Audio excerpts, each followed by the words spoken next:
many of you know that I'm the chairman of the museum, and somehow I drew straws and ended up having to do the honors after John Walsh did them for a number of years. And one of the things that makes this event really special is the number of people who come here to honor and respect the people who have made a significant contribution to the sport, both people and horses. Tonight I'd like to start by honoring the horses to remember. And we want to acknowledge our noble equine partners. The Horses to Remember Award is presented to recognize outstanding polo ponies whose achievements on the field are singled out as worthy of special recognition and belonging in the museum.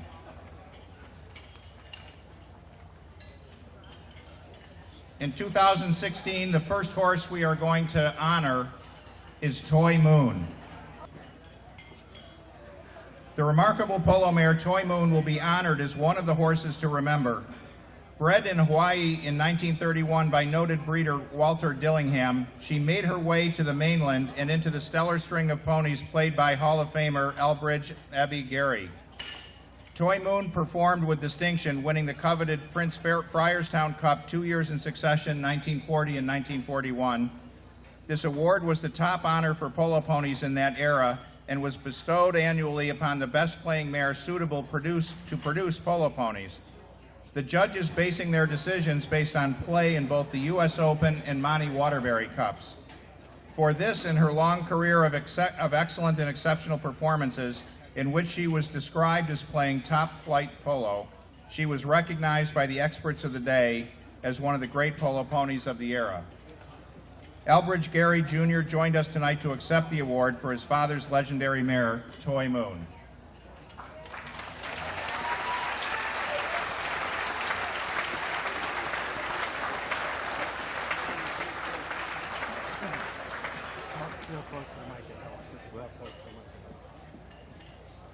Thank you very much. This is a very special moment for the Gary family. Toy Moon was unquestionably the best playing mare my father ever had. And he would say that often and often. She was fast, she was agile, and above all, she had a magnificent temperament. She won 2 Prince Friarstown Cups as the best playing pony in the U.S. Open, I think in 1939 and 1940. And I think she did more than anything else to get my father into these hallowed halls. I know he would be very proud of this night. I got to tell you a couple of personal stories about Toy Moon. When my father and his 3 brothers came back from the war, they decided not to continue playing polo. So what was left of their string went up to a great place in Delaware County, New York, in the Catskills, and we got a chance to ride them all. There were about 6 or 7 of them.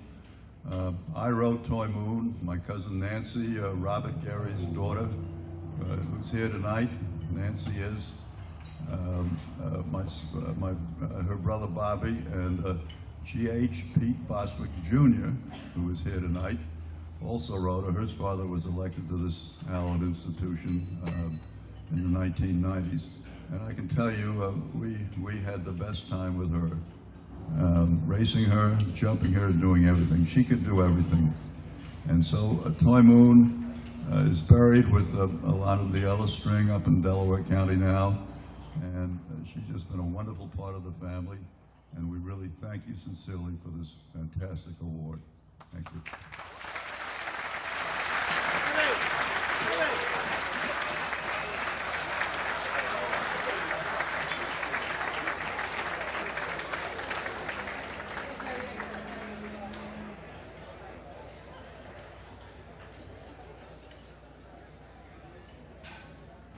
The next horse that we're going to induct tonight is a horse many of you in the room know, Khalifa.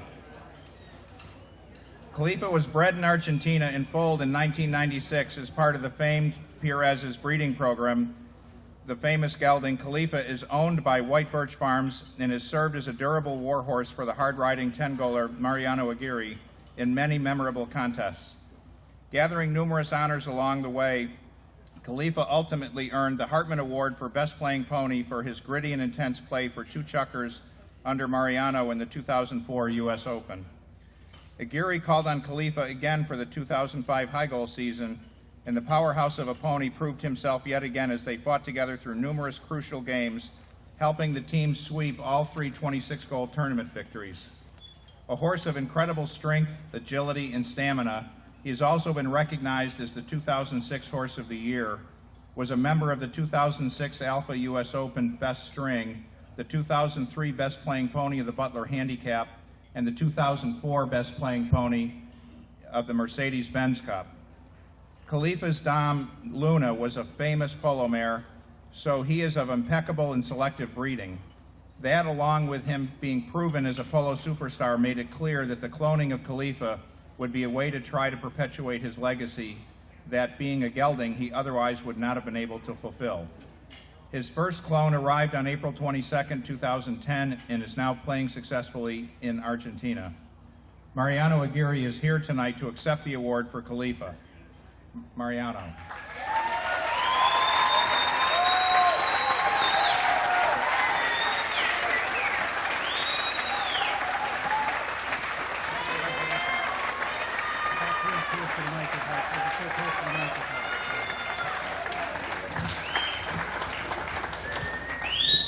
Well, just killed my speech, but one. First of all, what an honor it is for me to accept this award, represent someone so important and so influential in my career like Khalifa was. When my good friend Nick Manifold told me about Khalifa, he said to me, we have a good news, bad news situation. I said, the good news, he says to me, the good news is Khalifa has been inducted into the Hall of Fame. The bad news is you're going to have to give a speech. So here I am. And you killed it for me. Okay. Mariano, here, I'll give you my notes. Okay. No script. I'm sure if Khalifa could talk, he would say to me, come on, man, you don't need a script to talk about him. You do it like we always did. You know, the first thing that comes to your head, just say it. And this is what I'm going to do. He was a horse that he could make a play as fast as I could think of. He let me change my mind in the middle of the play, and he'll be with me 100%. And that's, to me, what makes them so unique. And till today, I still miss the horse in the polo field. So many stories I can tell that I don't want to make it long, but you know, I can still remember the first day I tried him. I played him in Argentina from the Pierres family and Argentina organization. I said to Gonzalo, I need a horse that takes me to another level. And knowing Gonzalo, he said to me, I got what you're looking for. I got exactly what you're looking for. So I got on the horse. It was unbelievable. I tried him with a couple of mares, and I called Peter Run. I said, Peter, I found a horse that is going to help us win the Open. For people that don't know, the Open got away from us many times before that. And he says to me, like he always did, you know, a good friend of mine, always supported me throughout my career. He said to me, just get him here as soon as possible. We need to open as soon as we can. And so we did. We were only here. And that day he met probably the two most important people in his life, Khalifa. And they were my grooms, Nyaka Nikora and Eli Bryan. Who, by the way, I think they should be here, but not here in the table. They should be here in the walls. I think the grooms should be inducted into the Hall of Fame.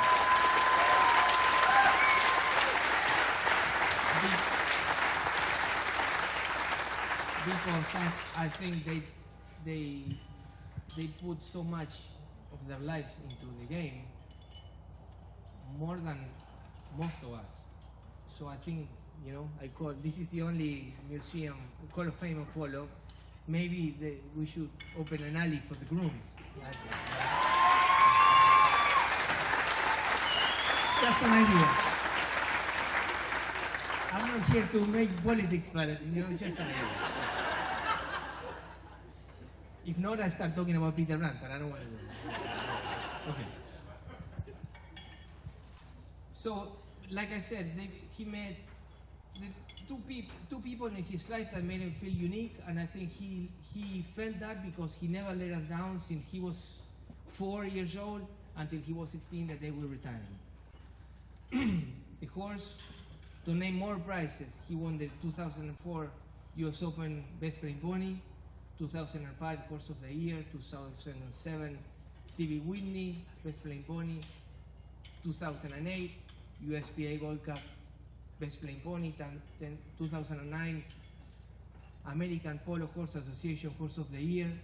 Then we went to Argentina, we won the Argentine Open. Came back when he retired at the age of 16.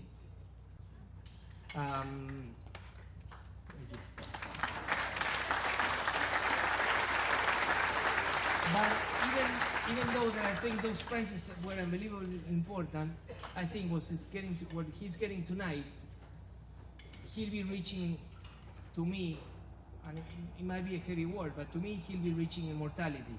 Because tonight is not a tournament, it's not a year, it's a lifetime achievement. And I think now he belongs in a league of horses that they are the best horses that ever played the game of polo in this country. So now I'm going to go back home. I'm going to see Khalifa. I'm going to give him this, and I hope that someone from above helps me let him understand what he accomplished tonight. Thank you very much.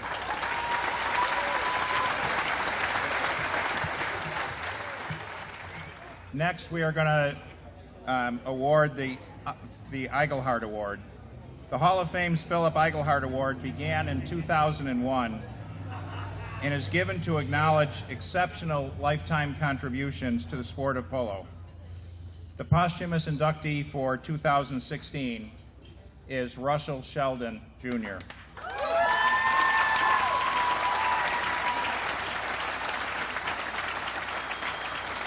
Since his first introduction to polo in 1989, Russ Sheldon was determined to share his enthusiasm and dedicated immeasurable hours and resources to the sport of polo for the next 25 years. For his efforts, he was recognized with numerous awards for umpiring, sportsmanship, mentoring, volunteering, best playing pony awards, and tournament wins that are a testament to his contagious passion and excitement for the sport, a love that he eagerly passed on to his children, grandchildren, and countless others. He started the Poway Polo Club and was a champion of grassroots polo in California, a passionate promoter of arena polo, and was a devout member and supporter of youth and club polo programs.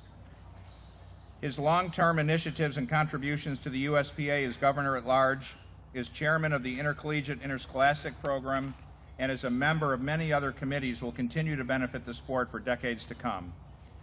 I'd like to call on tonight Billy Sheldon to come up and accept the award.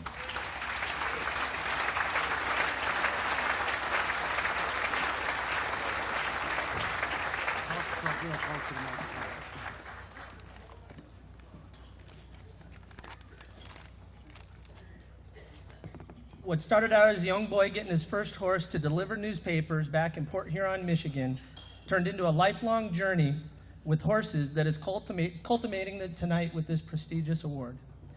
Dad loved to be involved, give his time, and also for sharing the love of horses with others. From mounted sheriff's posse to Palmetto polo, then over 2 decades of cowboy polo, Dad ultimately was drawn to arena polo so that the team could consist of him with his children, myself, my sister Sherry, and my brother Michael. He loved horses, he loved the game, but he ultimately loved to be involved. Due to some unforeseen health issues, his playing days had to end a little bit sooner than he wanted, but his pride grew in living the dream through his kids, but most specifically through his grandkids, Shane and Danica, Jared, and then Austin.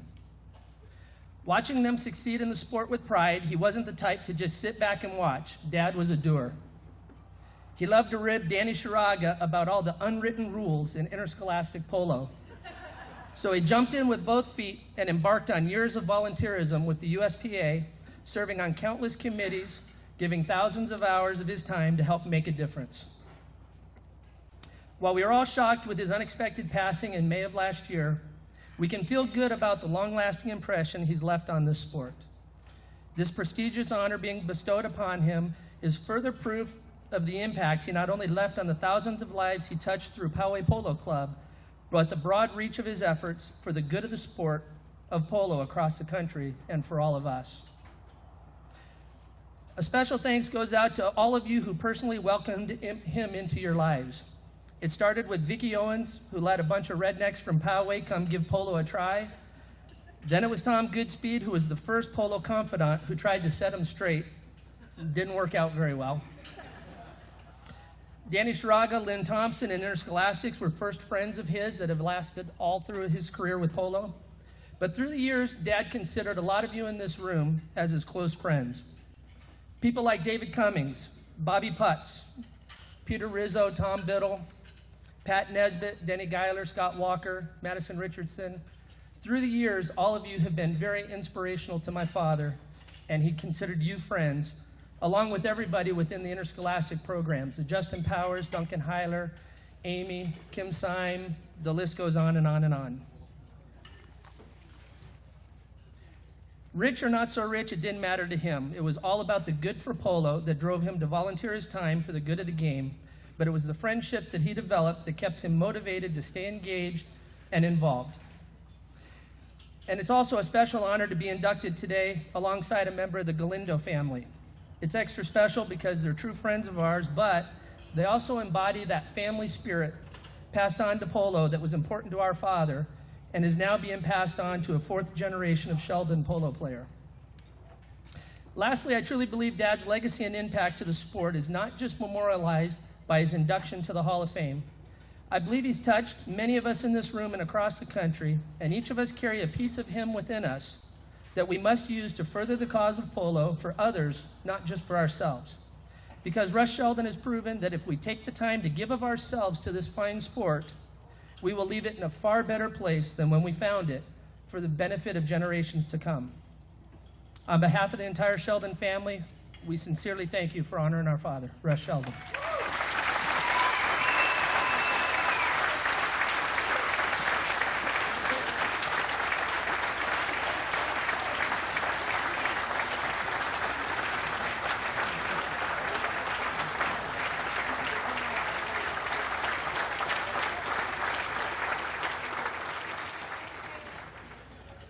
Tonight, our second inductee is known to most of the people in this room. Dick Raymond Schneider is being honored for his dedication to the sport of polo since 1949. Remo began playing pony at Joy Farm, earning his way hot walking, working green ponies, and then playing him in practice games at the Milwaukee Polo Club. An early member of the University of Virginia Polo Club, he was their captain, president, and intercollegiate MVP. A great supporter of youth, he coached while in law school and continued to start and mentor many young players in the Virginia and Maryland area. Along with Roger Reinhardt, he instituted and managed the 501c3 fundraising for Virginia Polo, which has resulted in the program's success and the creation of its facility. Currently, he is chairman of their endowment committee, and Remo's playing career has seen him compete in 16 states and Canada. He represented the U.S. teams in England and Pakistan, and he continued his service to polo by serving with the USPA as an Eastern Circuit Handicap Chairman, Governor, Chairman of the Tournament Committee, Treasurer, Executive Vice President, President, and eventually as their Chairman. Most recently, Dick is the Chairman of the Polo Training Foundation, truly a career that's had great contribution to the sport, deserving of the Iglehart Award. Dick, we'd like to have you come up and accept your award.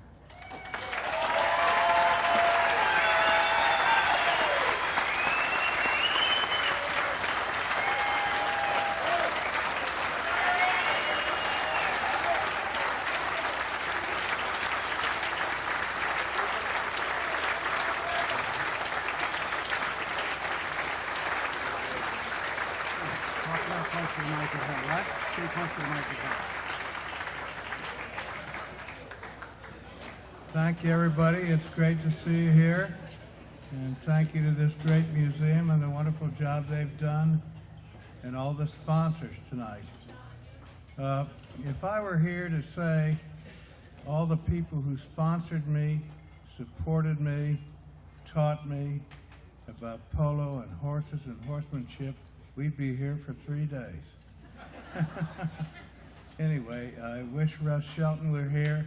He's a wonderful guy who's not here. I don't have much to say except thanks, but you know, in the old days when we played polo, we had people that muck stalls, clean tack, walked hots, exercise, mounted you at games. It was all very inexpensive in those days because 4 of them are sitting right here. my daughter Polly, Robin, my son John, and Owen Reinhardt.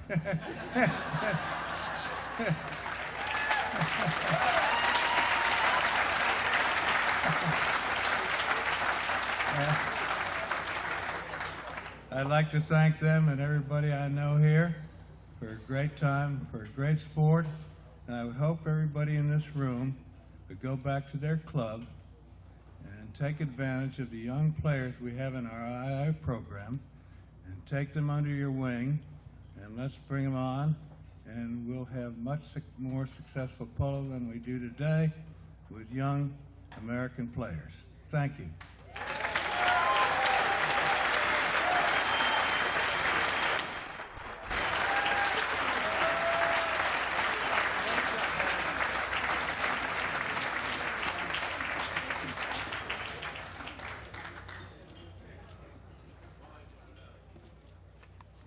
Now we move on to our last 2 awards of the night, the induction into the Hall of Fame. To give you a little perspective, any person shall be eligible for election to the Polo Hall of Fame who's contributed to the game in an extraordinary and honorable manner, whether by dedication to the sport or by ability or by record as a player. For posthumous induction into the Hall of Fame, we are inducting William Billy Post. William Post was born into a polo family for whom breeding ponies was its principal business. So it is little wonder that as an 8-goal polo star, Post made his mark as a stellar horseman and a formidable hitter. For his talents, he was lauded as one of the greats of his era. Referred to as both brilliant and polished, Post engaged in battle with the other heroes of the golden age of polo in the 1930s as part of a band of brothers along with the likes of Tommy Hitchcock and Milburn and others. He deftly notched wins in the most important contests of the era, both in the United States and abroad, most notably the 1932 Cup of Americas as the back on the winning American team against Argentina. With his career cut short with the onset of World War II, Post continued his interest in horses and became a successful trainer of racehorses until his untimely death at the age of 54. Here to accept the award for Billy Post is his daughter, Elizabeth Post.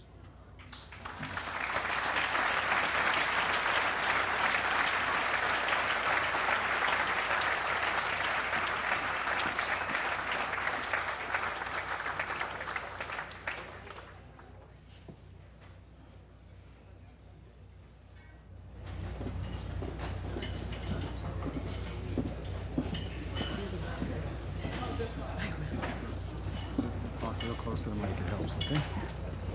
Thank you. Good evening, everyone. First and foremost, 1,000 thanks to Dr. Horace LeFay for nominating my father to the Hall of Fame, and also for his intensive research in the archives to back up his decision, and thanks to the committee for agreeing with him.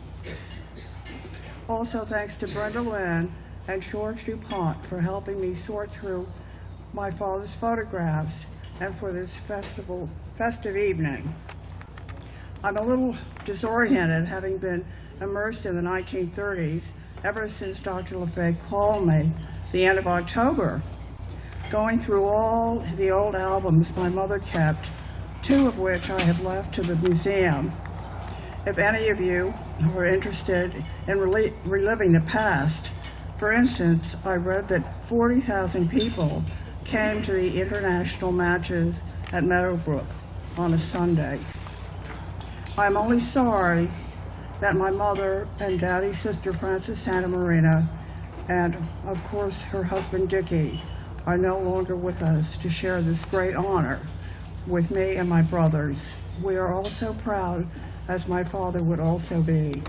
Thanks to all of you who came tonight to honor him. Thank you.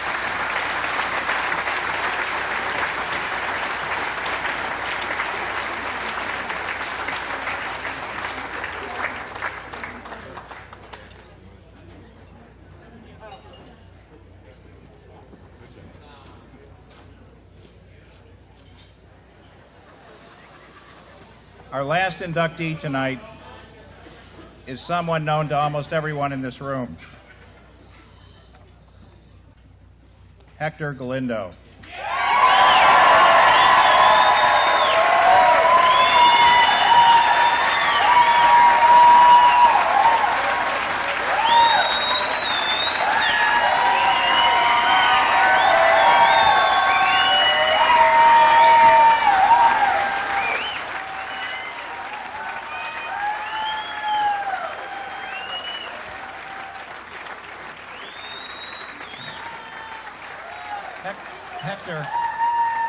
Hector, how many of your family are here? Okay. We'll get Hector up here in a second.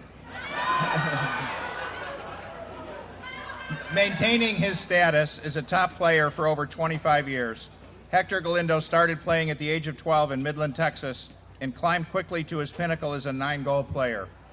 He has raised the winning trophies of numerous American tournaments that include the 30-gold World Cup, the Silver Cup 4 times, the 26-goal Hall of Fame Cup, the C.V. Whitney, and was a winner of the Polo Excellence Award in 1999. Aggressive and fast on the field, his good nature and consummate sportsmanship have endeared him to his fellow players and fans, not just in the United States, but around the globe. Part of a large polo-playing family, Hector credits his father and brothers as his mentors and said they taught him to train hard, play the game fairly, and take good care of the horses. I think everyone who's ever been around Hector would say wonderful things, and we could go on for a while. Based on that reception you gave him, I think we better get him up here and let him talk to you a little bit about that.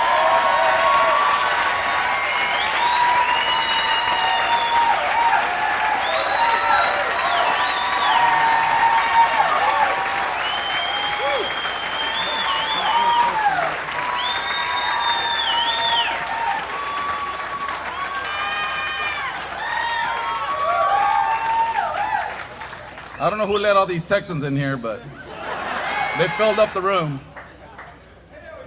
I'd just like to thank my wife, my daughter, for being there for me the whole way through.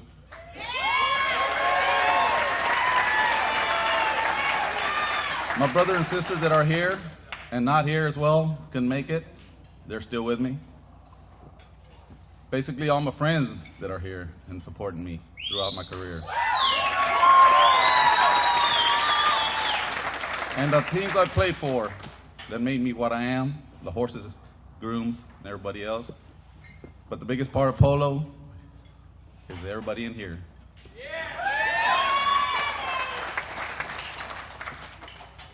Thanks to my dad that led me in this path, that's put me in a great path that I enjoyed and loved. I think like all of you as well. And I'm joining a great wall of players, and I can't believe. But thank you very much. Keeping it short and sweet.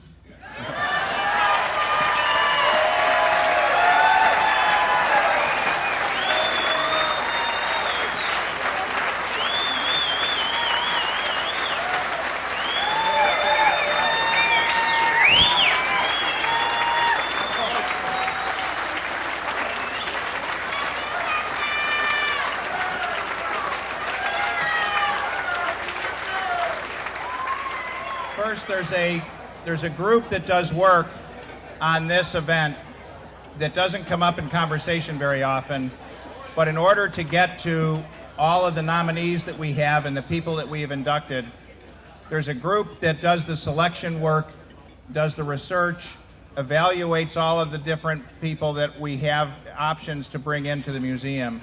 And I think we ought to give a round of applause to the selection committee and the work that they do 12 months of the year.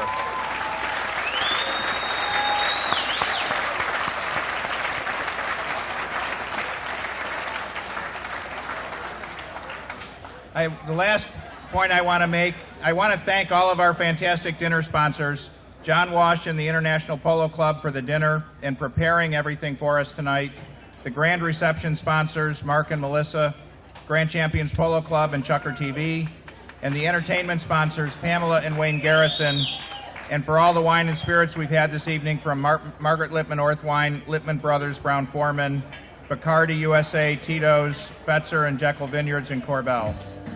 And then we can enjoy the rest of the evening and dance, and thank you all for supporting the museum and these fine inductees.